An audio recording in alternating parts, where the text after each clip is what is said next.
So around the 1970s, a prominent developer in the area created what's called Marion Oaks. The Deltona Corporation started this infrastructure of houses. They have some retail, some restaurants. And today I'm at one of the newest communities, which is, by a builder that's been doing this for many years. This is actually considered a spot lot. So in Marion Oaks, they have like scattered lots throughout, and over 20, close to 30 different builders build here right now. So I'm going to show you one of the top builders floor plans today in this video.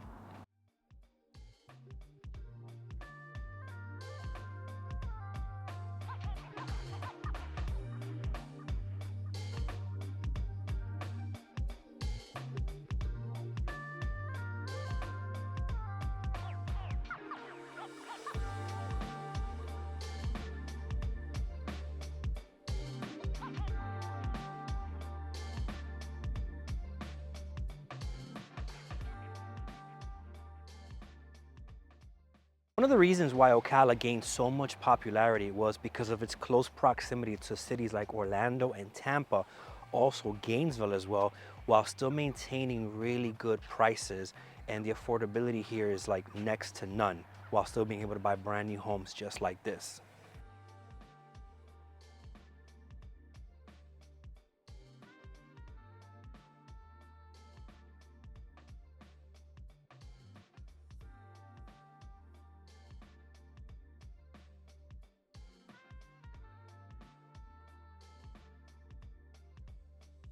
This is your first time on this channel, welcome. My name is Denny Ogando.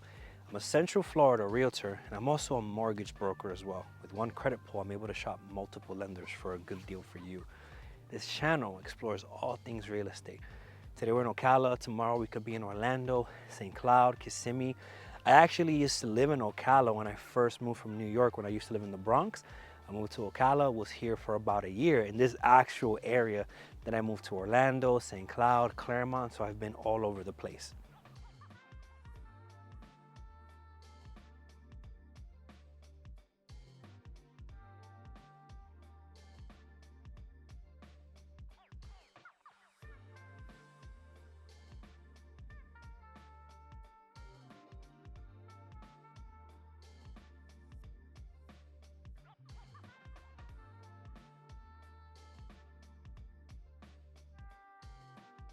Today we're actually checking out a 4-bedroom, 2-bathroom, 2-car garage home, just over 1,800 square feet, priced in the low 300s. What I really like about this deal right here on this move-in ready home is that with the builder's preferred lender, the interest rate is as low as 4.99%, and they're giving up to $20,000 in closing cost incentives towards you, the buyer, to get into this home.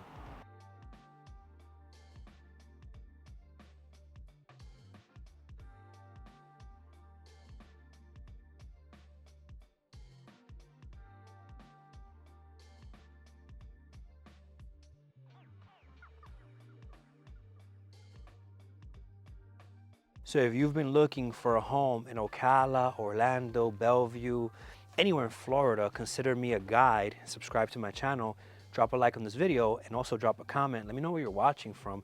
And if you want to reach out to me, my direct number is 407-759-5677. That'll reach me directly. And if I don't pick up, I'll call you right back, because I'm either making a video like this or with a client.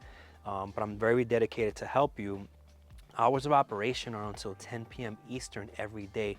The reason why we're open so late is because we have viewers like you watching from all over the country and even all over the world. So while it might be 6 p.m. in California, it might be like 8 or 9 p.m. here. And sometimes I get those late calls. And before I would wonder, why are they calling so late? But then I had to realize where they're calling from, the time might be earlier. So we've opened up to be working later in the day.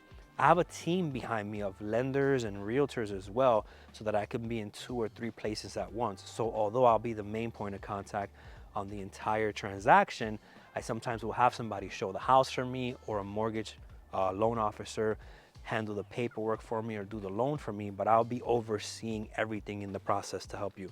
So if you find value in that, consider subscribing to the channel, drop a like, drop a comment. Let's check out this home, 1,800 square feet or 1,828.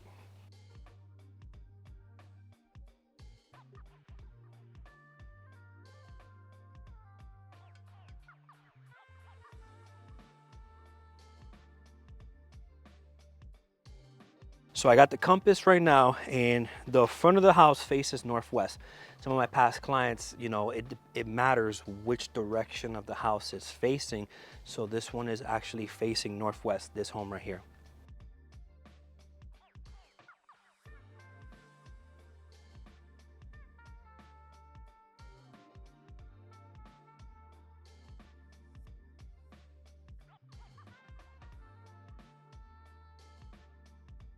No matter where you're at in the buying process, and you want to buy a house in 3 weeks, 3 months, 3 years, consider me a resource. I have clients now that are not looking to move for a few years from now.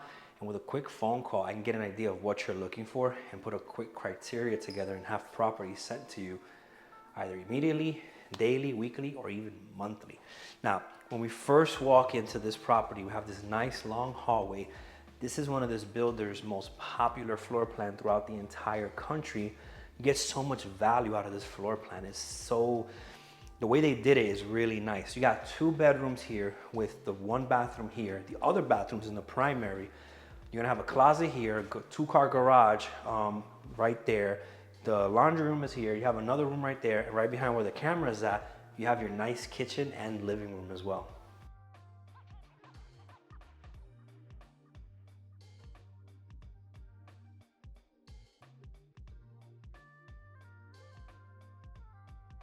So now the camera is where I was just standing. You have this very nice long hallway, which I said before kind of leads to the living room and kitchen as well. I wanted to tell you real quick, you know, some people think that if you reach out to the builder or the seller's agent directly, you're gonna get the best deal. And that's not the case. You wouldn't hire the same lawyer, the same divorce lawyer that your spouse would hire. So why would you hire the agent that's got the other side's best interest, you know, in mind? So reach out to me so I can help you to get a better deal. And what's gonna happen is if you reach out to the builder directly, any builder, any seller's agent, they're gonna try to push their product onto you. Whereas if you just reach out to someone like me who's not biased, I'm gonna just tell you what's in the area.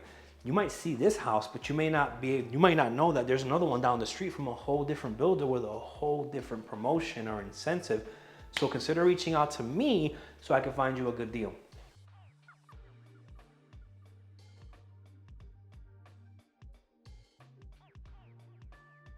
This is gonna be your nice size living room right here.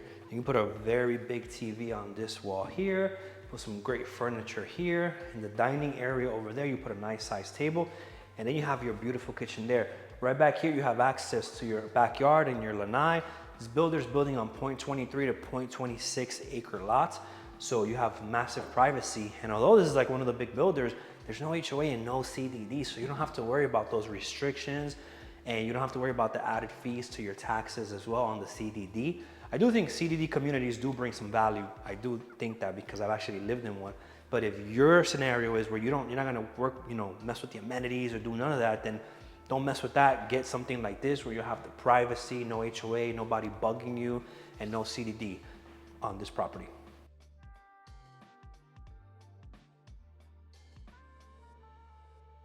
You have this massive kitchen island, upgraded countertop, the stainless steel appliances. Now, some builders actually don't even offer the refrigerator. This builder is gonna offer all the appliances, and you get the washer and dryer as well.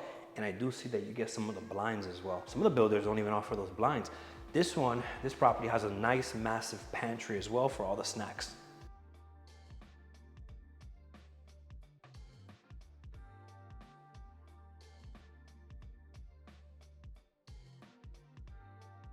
Over here is kind of like where your dining area is going to be. So you could just replace this light with like a nice little chandelier.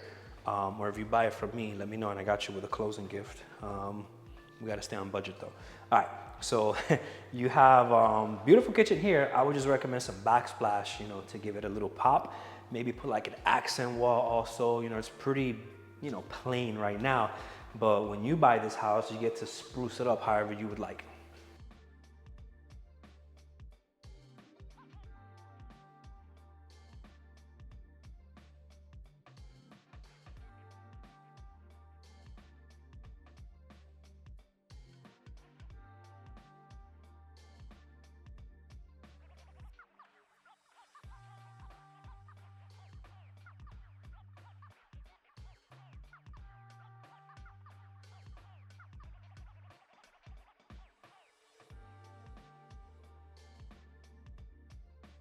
And then right behind me, you have your primary bedroom and the primary bathroom and the walk-in closet as well. What I really like is that how it's tucked away on the other end of the house, whereas the other rooms are in the front. So you have that privacy, you know, having this room back here.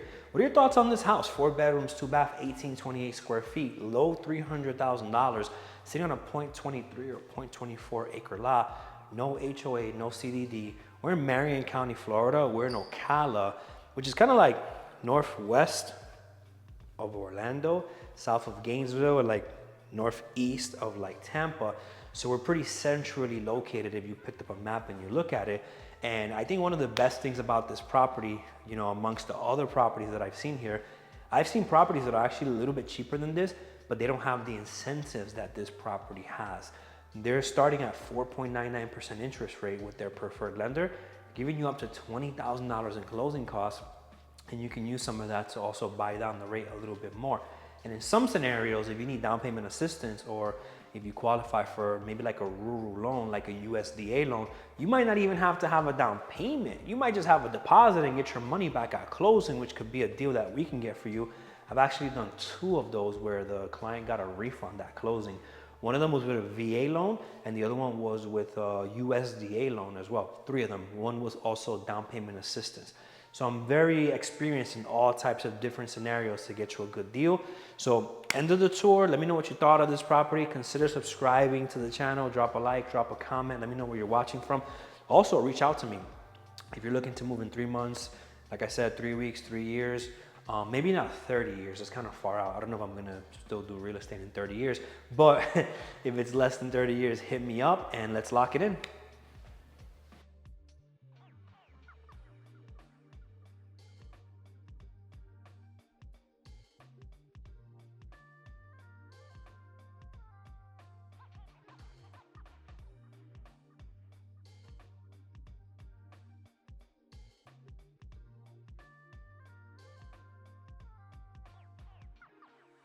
All right, so we're back at the home studio for a little bit. For those of you who have seen my videos before, you know what I'm about to talk about, so you can finish the video now. For those of you who are new here, this is where we're gonna talk about the steps of buying a home, some of the numbers associated with that, and as well as some things to look at as far as life expectancy goes with some of the big items. So as far as like some of the steps when you're buying a home, one of the first steps is consulting with a real estate agent like myself. We're able to put together like a synopsis of like what you're looking for, your time frame, budget, and especially with someone like me, I'm also able to help you with your mortgage needs. I'm also a licensed mortgage broker account executive. So with one credit pool, I'm able to shop multiple lenders at one time to see what type of programs you qualify for, what type of options there are, if there's any down payment assistance programs. We have all sorts of different programs being a mortgage broker. So after we get past that initial consultation of kind of like seeing what you're looking for, and you know, some of my clients call me from other states, so this could be like a Zoom call, this could be a phone call, but there's a lot of times where someone calls me, right? They're hyped up, they saw my video on a weekend and they call me and they're like, oh, I'm looking for this, start sending me this, and then completely ghost. And then there's times where we take the extra step of doing that consultation and actually talking about the goals and everything, and those relationships have, you know, blossomed into actual transactions, and those nurtures were so much better. So depending on how motivated you are, I'm gonna pick up the phone or call you back, but you get to decide where it goes next, where it's just a property list being sent to you that doesn't go anywhere because you have 30 different realtors sending you property lists, or if you actually need someone like me who sold hundreds of homes, is also in the mortgage industry as well as the real estate industry, and actually knows what they're doing and have gone through many different scenarios where I might have, you know, a thing or two I can, you know, help you with on your journey. So you get to decide that. But basically you first want to do that consultation and talk about what the needs are. Then we want to start putting the property list together, you know, tailored to like how, you know, what you're looking for. And I do this 2 ways. I have an automated search and I have a manual search. Sometimes the automated search goes out too many times where it ends up in your junk or spam folder. After we've identified the properties that you want to check out, we go check them out either in person, or we'll do a video tour for you where we'll send you like a recording of it or virtual tour. And then we want to negotiate the offer. So those steps are, you know, consulting with an agent, putting the property search together, getting pre-approved if you need to, or having your proof of funds ready, seeing the properties, negotiating an offer. Then we get into the contract. Now we're helping you handle the communications between the title company, the home inspectors, the appraisers, the lenders, the surveyors, everyone that's involved in the transaction. So you want to get a home inspection within the first week, as well as start the escrow file with the title company. Then in the second to third week, we want to get, the appraisal ordered, the survey ordered, the title company is working on the title work, lender's working on the lending work. I'm making sure like a puppet master that everyone's doing their part, and communicating with everybody. And then around the third to fourth week, we're wrapping things up and we're trying to see, was there any issues, any repairs, any renegotiations, any appraisal issues, any cloud on the title or title issues, or anything that can go wrong, to try to clear that up before we do the final clear to close. Within 72 hours of that property closing, title company is they're going to try to be ready, lender's going to be ready, they're going to rebalance numbers, you're going to see the numbers, and we're going to see what you're going to sign at closing as far as a settlement statement goes a few days before the closing, sometimes the day of or the day before, but normally you'll have access to that before you get to like the closing table, so there's no surprise on what the numbers are going to be. And in all those steps, it could take anywhere from 3 weeks to like 6 weeks or even longer, depending on, what could go wrong. And who you work with does matter, because sometimes we can kind of like see in advance, this might be an issue. For example, I went to a property and I saw that one of the panels on the electrical was outdated. And I simply made a comment that this might need to be replaced and it might cause insurance issues. And lo and behold, yes, it caused insurance issues. And then that property was still on the market like a few months later also, because the seller was trying to truly sell it as is. And we were trying to explain that in its current condition, it's not insurable to new standards. So who you work with does make a difference on sometimes how the journey is going to go. Now, when it comes to life expectancy on some of the items on the house, I have like a pamphlet here, which an inspector gave me, kind of like detailing what the life expectancy is. Now, this can change based on, how you maintain those items and everything. But something to keep in mind when you're buying a resale home or even a new construction home is the life expectancy of a roof can be anywhere from 12 to 15 years if it's shingles. So sometimes you'll get it like pressure washed or cleaned up real good, but the inspector's job is to determine how much life is left on that roof. And if there's not a lot of life left on it, the insurance companies might give you issues when you're trying to buy the home, trying to reinsure that. So the current coverage doesn't just disappear. For example, the new coverage might not be an option if there's not much life left on it. There's many different ways to negotiate a roof. Sellers can go and get it replaced. They can throw a concession on the deal. If the house appraised for higher than what you're buying it for, we can raise the price of the house, ask for some concessions back. The seller nets the same amount of money, and you're able to finance or walk out with cash at closing to do some of those repairs that you want to do. Now, getting insurance temporarily sometimes is an issue as well if you have one of those big items that need to be addressed, but we have our workarounds that we've done before. So as far as like roofs go, 12 to 15 years. If it's a standard shingle, if it's a metal roof, you got up to 60 years coverage there, 60 years. Now, as far as cooling goes, central air, 10 to 15 years, depending on how you maintain it. We had one instance where we showed the house and the HVAC was like 29 years old, but that thing still ran smooth. So what the seller did was they basically added a home warranty to the equation just in case if it goes bad in the first 12 months, because they were not going to replace it. If they kept maintaining it every year and got, parts replaced and everything, they just were not going to pay the expense to get that fixed. And it was almost a deal breaker, but it was working perfectly fine, and the buyer was okay with getting a home warranty on it. Now, as far as plumbing goes, if the property's on septic or well, septic, the sewer pump, 5 to 10 years, and then the well pump, about 10 years. So when you're buying a property with septic or well, you want to get those inspected as well. It will cost more money to get those inspections, but trust me, it could save you some money if there's potential issues that you can't see at the moment, to negotiate that before the deal is closed. So it's worth it, in my opinion, to pay for those extra inspections. And then as far as appliances go, a dishwasher could last 5 to 12 years, a dryer 10 to 25 years, garbage disposal 5 to 12, oven range 15 to 20, and a washing machine 5 to 15 years. Those are some of the life expectancy of some of those items throughout the house, for you to keep in mind when you're buying a property. Now, always consult with a professional inspector to actually check the property out, obviously, to get their opinion on that. Now, as far as like what it costs to buy a home, I have in front of me a settlement statement from a recent closing that we did, and I wanted to go over what's going to be outlined on this document that you're going to sign at closing.